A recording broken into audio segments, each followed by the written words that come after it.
Buenas tardes, mi nombre es Diego Wendler, soy alumno de la UG de Zárate y a continuación voy a hablar sobre la organización administrativa y eclesiástica americana de los siglos XVI y XVII, donde vamos a poder observar las relaciones de la época colonial a través de las cuestiones interétnicas, fronterizas, las rebeliones y las fronteras coloniales. Como punto de partida, hago referencia al concepto de fronteras étnicas a través del módulo, donde se la define como aquellas regiones que durante la época colonial de los siglos XVI, XVIII y gran parte de la independencia del siglo XIX pusieron en contacto a diferentes culturas en el espacio americano. Es decir, que más allá de la ocupación territorial, el término frontera implica la construcción y reelaboración de pautas culturales y étnicas a través del tiempo. Céspedes del Castillo define más específicamente la frontera como un espacio geográfico en el que un pueblo en movimiento entra en contacto con otro u otros de cultura muy diferente a las de aquel,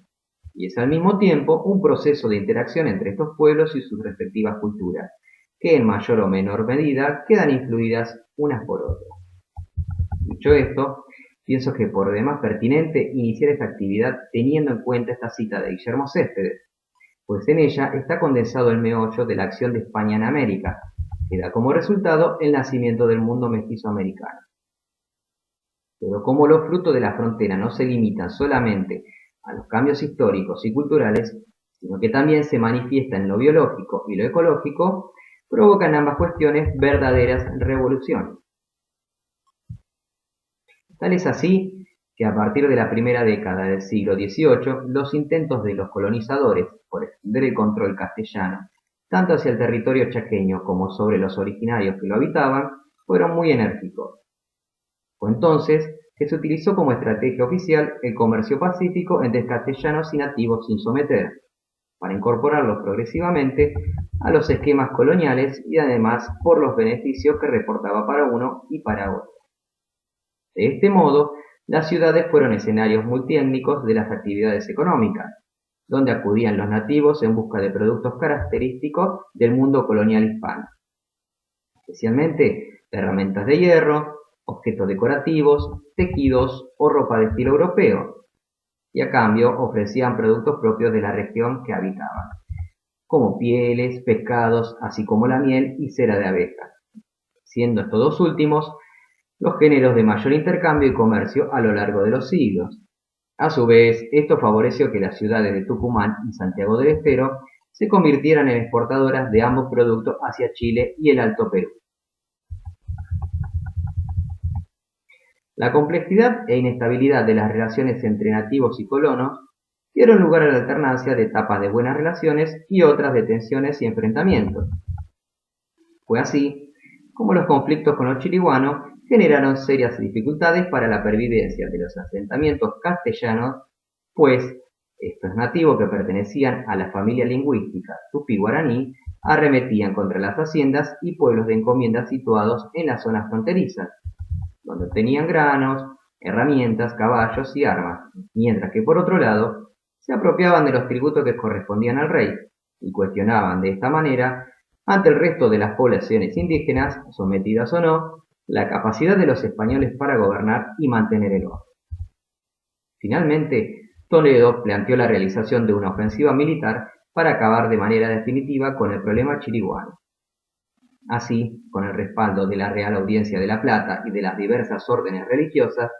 el virrey publicó en el año 1574 la guerra a sangre y fuego contra los chiriguanos, iniciando una campaña que él mismo llevaría a cabo y que fue un total fracaso para los españoles, donde además el virrey casi pierde la vida.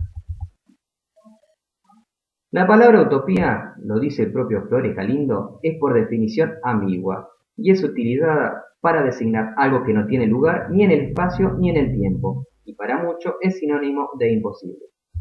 La utopía andina es el proyecto o los proyectos de las clases dominadas de la sociedad andina que pretendían enfrentar esta realidad, buscando una alternativa en el encuentro entre la memoria y lo imaginario para enfrentar a la dominación colonial y doblegar la fragmentación social, proponiendo una sociedad alternativa futura basada en el regreso del Inca. Esta idea utópica se había ido formando con el tiempo, siendo su génesis en el momento de la captura del Inca Atahualpa en Cajamarca, episodio trágico que marcó el fin de un orden conocido como heterogéneo, jerarquizado y autocrático, y dio comienzo a un sistema desequilibrado no menos violento, pero con más desigualdad. Este nuevo régimen colonial exterminó física y espiritualmente a millones de personas correspondientes a diversas etnias y tradiciones culturales, anulándolos bajo el apelativo de indio y justificando la opresión mediante una supuesta superioridad de credo y de raza, generando así una sociedad cercenada que fue recreando un imaginario utópico de redención, transformando la idea del Inca y del Tahuantinsuyo en sinónimo de sociedad justa y feliz. Extrapolada en el tiempo, recuperaría en algún momento su lugar perdido y castigaría a sus avasalladores, creando así una especie de recuperación del pasado no desde el presente, sino como sinónimo del futuro. Según Flores Galindo, esta utopía se encontró con el milenarismo católico y el mesianismo de los Andes, y generó mitos como el del Incarri, las representaciones de la muerte de Atahualpa y los programas de las grandes rebeliones campesinas. Durante el siglo XVII, los valles calchaquíes fueron conmovidos por los alzamientos de aborígenes en los años que transcurrieron entre 1562 y 1666, en que mantuvieron en estado de guerra una zona estratégicamente relevante para el Imperio Español, porque era el nexo entre las riquezas mineras del Alto Perú y del Río de la Plata. Cuando los conquistadores españoles llegaron a la región del noroeste argentino, se encontraron con un conjunto de pueblos llamados diaguitas calchaquíes, protagonistas de un importante desarrollo cultural.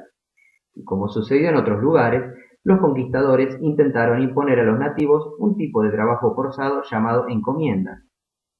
que los reducía prácticamente a un estado de esclavitud a un súbdito español denominado encomendero, a quien además estaban obligados a entregar tributo por su trabajo.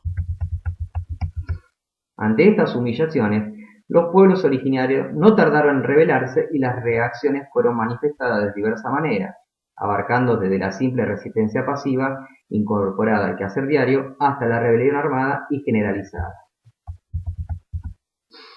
El primer levantamiento comenzó en 1562 y la rebelión fue encabezada por el cacique Juan Calchaquí, quien puso especial énfasis en el ataque contra las ciudades españolas de La Rioja y Salta. Muchos historiadores creen que este levantamiento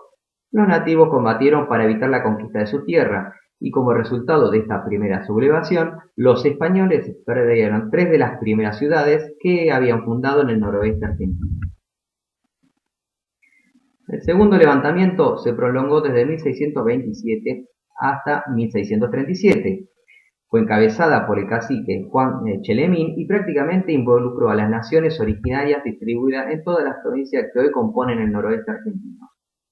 El punto de arranque de esta segunda rebelión se sitúa cuando los indígenas ajusticiaron a Ramiro de Villafañe y quemaron todas las haciendas, mientras que la derrota de los nativos se consuma con la captura y condena a muerte de Chemelín. El tercer levantamiento comenzó en 1657, con la llegada a la región del español Pedro Bohórquez, quien se presentó ante los nativos como un descendiente de la nobleza incaica y fue así como supo granjearse la amistad de las comunidades para organizar el tercer alzamiento. Esta sublevación no se extendió por mucho tiempo y Bohórquez se rindió durante el primer año de la guerra, pero los nativos continuaron peleando hasta mediados de 1960, cuando los españoles ocuparon los valles y estos quedaron prácticamente vacíos a través del desarraigo del habitante autóctono. Además de las rebeliones calchaquíes, desde fines del siglo XVII y durante el siglo XVIII, surgieron diversos movimientos rebeldes de pequeña escala o localizados. Estas rebeliones andinas resaltaron por sus diferentes reivindicaciones, composiciones sociales, características de liderazgo, ubicación y desarrollo.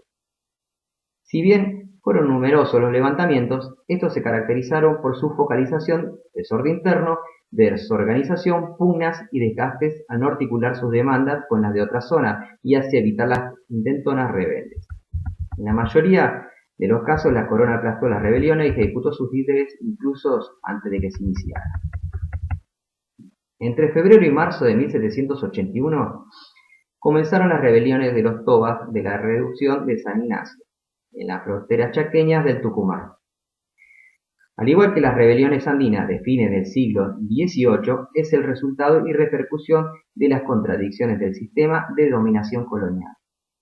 Los levantamientos estuvieron bajo el liderazgo del criollo José Quiroga, que movilizó a los naturales tobahuichis y desertores mestizos de los fuertes con el fin de destruir a todos los españoles. Estos originarios se rebelaron y cometieron distintas tropelías, desde atacar los fuertes que protegían la reducción de San Ignacio, como también tomar el fuerte vecino de Ledesma, para luego fracasar en el intento por sitiar el fuerte de Río Negro y terminar dispersados o castigados de diversas maneras. Es importante considerar que la resistencia indígena en la frontera es determinante en la nueva organización regional administrativa de las intendencias. Por eso, no sería casual que inmediatamente después de los sucesos rebeldes de 1781 se cree la Intendencia de Tucumán, con jurisdicción sobre gran parte de la frontera tucumana del Chaco. Un elemento a considerar es que en esa rebelión, más allá de la participación de los nativos, lo que predominó fue el liderazgo criollo.